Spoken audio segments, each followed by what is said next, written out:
조병과 신세계로. 구글 타임라인도 증거로 사용이 될 수 있나요? 라고 하셨어요. 부정행위에 대한 증거를 이야기하시는 것 같습니다. 이제 구글 타임라인에 뭐 모텔에 간 게 이제 찍혀 있다. 그게 이제 증거가 될 수 있을지.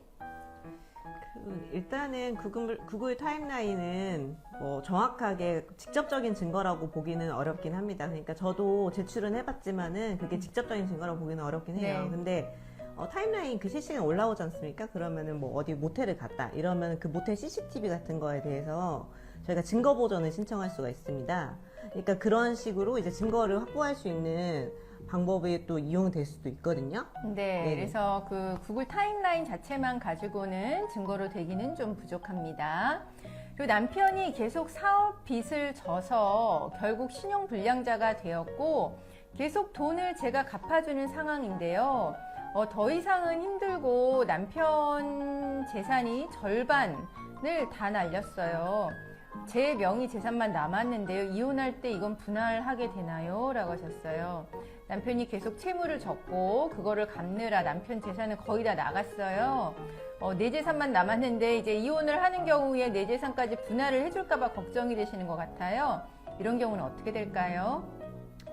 일단은 그 부부 공동재산을 재산 분할해서 나누게 되는 것인데요. 네. 누구 명의로 되어 있든 간에 어쨌든 서로의 재산 모두 다 이렇게 거의 포함이 네. 됩니다. 그러니까 남편 명의로 된 건 다 날리고 내 것만 남았어도 사실은 부부 공동재산일 수가 있어요. 네. 그렇기 때문에 이제 분할이 될 가능성은 있고요.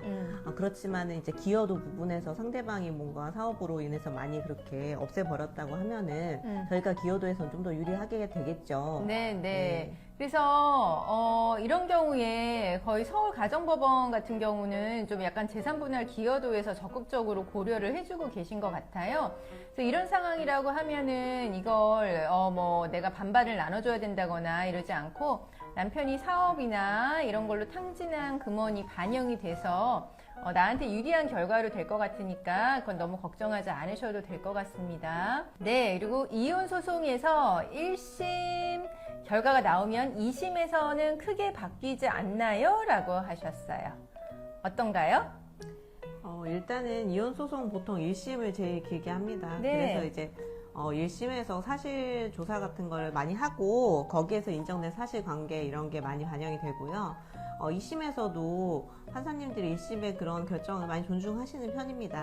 그러니까 크게 바뀐다 뭐 이렇게 생각하지 않으실 수도 있겠지만은 근데 또 2심에서 결정적인 증거가 나와서 새로운 증거를 누가 제출을 한다고 하면 네, 바뀌는 바뀔 경우 수가 있어요. 있습니다. 예, 네. 예. 그래서 꼭 1심 결과가 2심에서 안 바뀌고 이건 아니세요. 일부 승소가 완전한 승소는 아니라는 뜻인가요? 상간 소송임에도 일부 승소가 가능한가요? 라고 하셨어요. 그 일부 승소가 일부만 승소했다는 것이죠. 상간 소송의 경우에는 네. 만약에 우리가 위자료로 뭐 3천만 원 청구했는데 2천만 원만 인정되었다. 이러면 일부 승소라고 뜹니다. 네, 네. 그래서 일부 승소, 상간 소송에서 일부 승소는 3천만 원 청구했는데 3천만 원이 다 이제 인정이 되면은 완전 승소고 3천만 원 청구했는데 1천만 원 인정됐다 그러면 그거는 일부 승소인 겁니다. 스토리 질문 중이에요. 면접 교섭을 제한할 수는 없을까요? 전 남편의 정서적 학대가 있어 보여서요. 라고 하셨어요. 네. 어떤 정서적 학대가 있는 걸까요? 우리 김소연 변호사 이런 경우에 면접 교섭 제한할 수가 있을까요? 정서적 학대가 있다고 하셨는데 이제 네. 그것만으로 면접 교섭 제한하기는 좀 쉽지는 않아 보이고요. 뭐 신체적 학대면은 당연히 좀 더 확실하게 제한을 할 수가 있을 텐데요. 면접 교섭 제한하는 방법은 있습니다. 근데 네. 하지만은 그 사유가 좀 생각을 해봐야 될 것 같습니다. 네, 그리고 이게 아이가 나이가 몇인지 어느 정도의 정서적 학대인지에 따라서 이제 달라질 것 같고요. 면접 교섭 제한은 가능하긴 하지만 면접 교섭 제한은 아주 이제 예외적으로 이제 되는 거니까 그런 부분을 생각을 해보시면 좋겠습니다. 그럼 협의 이혼 후 전 남편이 면접 교섭 안 해줘도 지금 현재로서는 소송 안 하면 아이를 볼 수 없다는 걸까요? 라고 하셨어요. 아까 그 댓글 올리신 분이네요. 이제 협의 이혼은 했고 이제 면접 교섭을 안 해주고 있는데 지금 상대방이 임의로 보여주지 않으면 소송을 하지 않으면 아이를 못 보는 거냐라고 하시는 거거든요. 네, 어떨까요? 면접 교섭은 이제 여기 정해진 게 없다고 해서 꼭 못하는 거 그런 거는 아닙니다. 사실 그 면접 교섭이라는 거는 부모에 걸리기도 하지만 아이에 걸리기도 하고. 근데 아이가 네, 어린가 그렇죠. 봐요. 좀 그러면 전 남편이 협조 없이는 안 되는 그렇죠. 경우라고 하면은 좀 사실상은 어렵겠죠. 애기가 혼자서 걸어 나올 수는 없을 테니까요. 유아거나 네. 뭐 초등 저학년이거나 이런 상황인 것 같아요. 이런 경우에는 제가 봤을 때는 소송에 대해서 너무 부담스럽게 생각하지 마시고 면접교섭 심판 청구를 해보시는 게 좋을 것 같고요. 그리고 면접교섭 심판 청구를 하게 되면 소송 진행하고 한 2개월 정도 뒤부터는 사전 처분이라고 해서 아이를 볼 수 있는 방법이 있고, 면접교섭이 제대로 안 이루어지고 있는 상황이면 면접교섭 연습도 이제 법원 재판통해서 하게 됩니다. 근데 다만 지금 상담 올리신 분이 아이 양육비는 잘 주고 계시는지 모르겠어요. 만약에 양육비를 안 주고 계시거나 그러면 내가 면접교섭 심판 청구하면 상대방이 양육비 달라고 청구할 수는 있다는 거는 좀 참고하시는 게 좋을 것 같습니다. 댓글 중에 혼인 중인데 남편과 사이가 안 좋아서 생활비를 주지 않아요. 이것도 법적으로 조치를 취할 수 있는 방법이 있나요? 비자금 통장으로 월급 들어오는 걸 알고 있는데 임의적으로 돈을 뽑아도 될까요? 라고 하셨어요.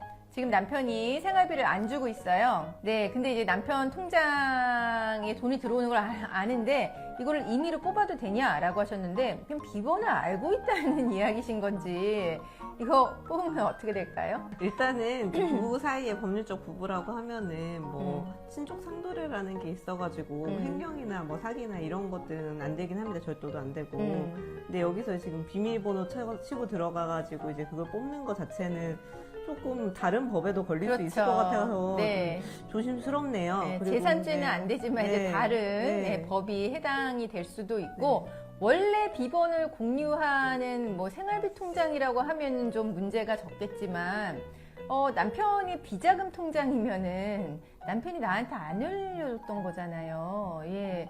그래서 그거를 막 치고 들어가서 돈을 뽑으면 이거는 정말 이제 나쁜 남편 같으면 이제 형사 고소도 할 수 있는 상황이니까요. 네. 부양료 근데 네. 청구 생활비를 주지 않는 부분에 대해서는 지금 아직 혼인 중인데 네. 생활비를 안 주는 부분에 대해서는 부부간에는 부양 의무가 있기 때문에 그렇죠? 부양료 청구를 하실 수는 있을 것 같습니다. 네, 네. 부양료 청구를 할 네. 수는 있습니다. 민사 진행이 안 되고 있는데 상대가 무대응하면 마냥 기다릴 수밖에 없나요? 라고 하셨어요. 이분은 지금 민사소송을 진행하고 계시나 봐요. 근데 상대방이 아무런 대응을 이제 안 하고 있는데 이런 경우는 어떻게 진행이 될까요? 그 상대방이 답변하는 기간이 있습니다. 민사소송에서 답변서 제출 안 하면은 무변론 선고 기일이 잡히기도 하는데요. 네. 지금 뭐 30일이 지났다고 하면은 일단은 무변론 선고 기일 네. 기다려보는 방법이 있겠습니다. 네. 그래서 네. 나한테 네. 불리한 상황은 아니세요. 네. 상대방이 아무 대응 안 하는 거는 법적으로 우리 주장을 다 인정한다는 거가 되기 때문에 나한테 불리한 상황은 아니세요.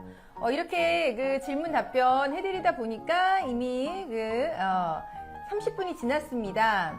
오늘 출산 휴가 뒤 업무에 복귀해서 라이브 방송까지 한 우리 김소연 변호사 어땠나요? 오랜만에 하니까는 좀 사실 재밌네요. 네, 육아만 하다가 육아만 재밌네요. 하다가 네. 네, 라이브 방송하니까 네. 아가야 엄마가 오늘 라이브 방송했어, 그치? 네, 여러분 목요일 이제 퇴근 시간 또 저녁 드시는 시간인데요.